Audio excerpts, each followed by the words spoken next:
In this video, I'm going to explain how to think about the strategic interaction between two players, player A, player B, when each player is choosing simultaneously. So we're going to use best response analysis to identify equilibriums here. Once again, we have two players, player A, player B.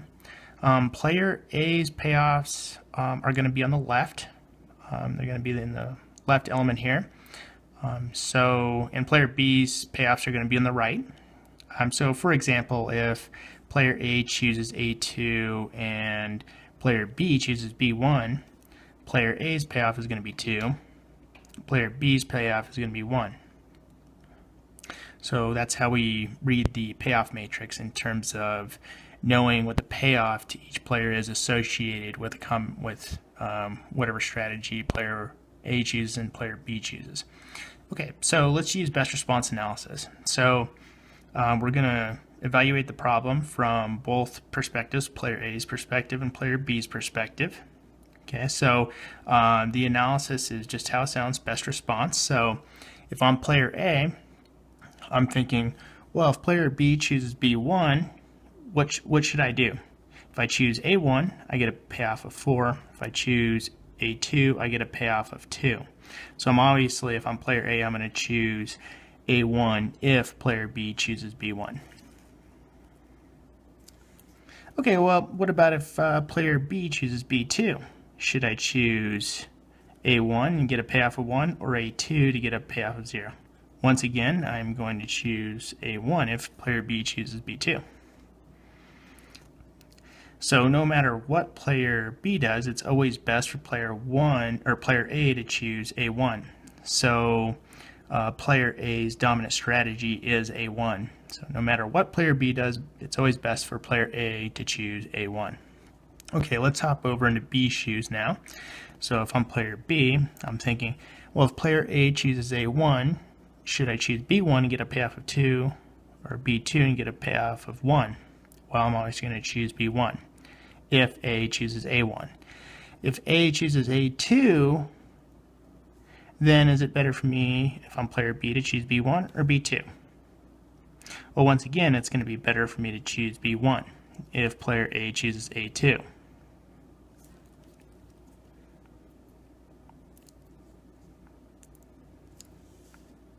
So I can see here in this game, when player A and player B are choosing simultaneously, the equilibrium is going to be for player A to choose A1 and player B to choose B1. In the Nash equilibrium. Okay, so let's go back and check our solution. So in equilibrium, we'll know an intersection of these strategies will be in equilibrium if one player can't deviate from that position and make themselves better off. So let's check our work here. Okay, so we're in this box here. So A chose A1 and B chose B1. Okay, so if we're here, could A move to A2 and be better off? So if they did that, they would get a payoff of 2, which is less than 4, so no, they cannot. If we're in this box and we're looking as to whether B can be better off by deviating over to B2, we would say no, they can't, because they would get a payoff of 1. So we know that this is an equilibrium here. Okay, let's go to the next situation, or the next game. Same players A and B. The payoff matrix is read the same way in terms of player A's payoffs are going to be on the left and player B's payoffs are going to be on the right. Same type of analysis, best response analysis. Okay, so from player A, if player B chooses B1, I'm going to want to choose A2. If player B chooses B2, I'm going to want to choose A2 too, because I can see that 2 is better than 1. Okay, so it looks like A's dominant strategy is A2. Okay, so let's look from B's perspective. Okay, if A chooses A1, should B1 choose B1 and get a payoff of -2, or B2 and get a payoff of -3? Well, you'd rather have -2 as opposed to -3, so they're going to want to choose B1 if A chooses A1. If A chooses A2, B is going to want to, once again, play B1 because they'd rather have 3 than 2. Looks like we have another equilibrium here. Let's check our work. Okay, if we are here, can player A deviate and choose a 1 to be better off? No, because their payoff would be -1 as opposed to 2. Okay, so if we're here and can B deviate or choose B2 and be better off? No, because their payoff would be 2 as opposed to 3. Okay, so we have an equilibrium here. We checked our work. Okay, let's go to the third situation. Player B chooses B1. A is going to want to choose A1 because 3 is better than 1. Player B chooses B2. Player A is going to want to choose A1 because 7 is better than 6. Okay.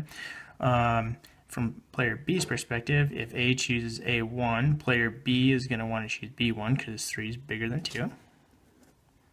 And if player A chooses A2, B1 is going to want to play B1 too because 7 is bigger than 6. A has a dominant strategy in playing A1, and B has a dominant strategy in playing B1. Okay, let's check our work. If we're here, can A1 choose A2 and be better off? No, they can't, because 1's less than 3. If we're here, could B choose B2 and be better off? No, because 2 is less than 3. So we know this is an equilibrium. But look at down here. Put yourself in this box for a second. If we are here, could A choose A1 and be better off? Yes, they could. So this is not an equilibrium. But we can also see that the payoffs for both players, player A and player B, are greater than they are in, the payoffs that are associated with A1 and B1. So this is the prisoner's dilemma here.